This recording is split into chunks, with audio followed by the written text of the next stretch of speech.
وہ نبیوں میں رحمت لقب پانے والا، مرادیں غریبوں کی برلانے والا، غریبوں کا والی، یتیموں کا مولا۔ تو اب تو حق تھا کہ آپ بد دعا کرتے۔ یہ سامنے امت نہیں ہے، قاتل کھڑے ہیں، کافر۔ آپ نے ہاتھ اٹھائے، صحابہ سمجھے کہ ہون انہاں دے بیڑے بڑھ گئے۔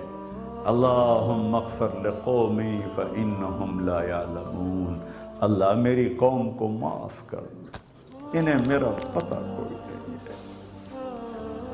دیکھو میرے بھائیو، جس نے کافروں کے ساتھ یہ ہمدردی کے قتل کرنے والوں کے لیے دعا مانگی، تو مسلمان ہو کر ایک دوسرے کو سلام کرنا چھوڑ چکے، ایک دوسرے کے پیچھے نمازیں پڑھنا چھوڑ چکے، ایک دوسرے پر کفر کے فتوے لگا کے بیٹھے ہوئے۔ مجھے بتاؤ تم میرے نبی کے ساتھ کیا کر رہے ہو؟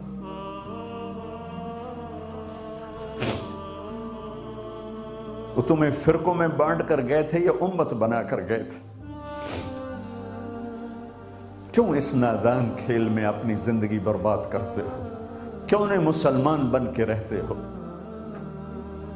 اس امت میں اختلاف شروع سے ہے، ہمیشہ رہے گا۔ یہاں تک نہ جاؤ کہ ایک دوسرے پر کفر کے فتوے۔ جنت میں کون جائے گا؟ سنیوں نے کہا وہابی کافر، وہابیوں نے کہا سنی کافر، بریلیوں نے کہا دیوبندی کافر، دیوبندیوں نے کہا بریلوی کافر، شیعہ نے کہا سنی کافر، سنی نے کہا شیعہ کافر۔ جنت میں کون جائے گا؟ کچھ تو بھائیو میرے نبی کی محنت کی قدر کرو۔ میرے نبی تو غیروں کو اپنا بنانے آئے تھے، ہم نے اپنوں کو غیر بنا دیا۔ جو نفرت کی آگ وہاں بھڑک رہی ہے، یہاں مت بھڑکاؤ۔ جاؤ میرے دیس میں دیکھو کتنے سر کٹ چکے، کتنے سہاگ اجڑ گئے، کتنی مائیں بے آسرا ہو گئیں، کتنی جوان بیٹیوں کی مانگ ویران ہو گئی۔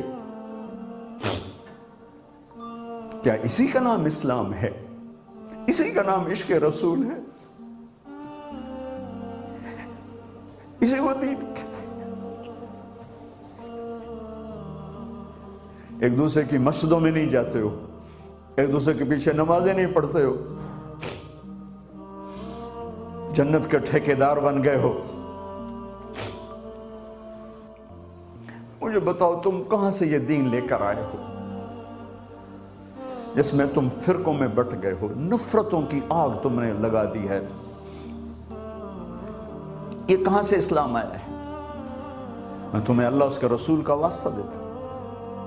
امت بن کے رہو، مسلم بن کے رہو، دوسرے کے لیے گنجائش رکھو۔ کیوں اس قدر ظلم و ستم ڈھائے ہوئے ہیں؟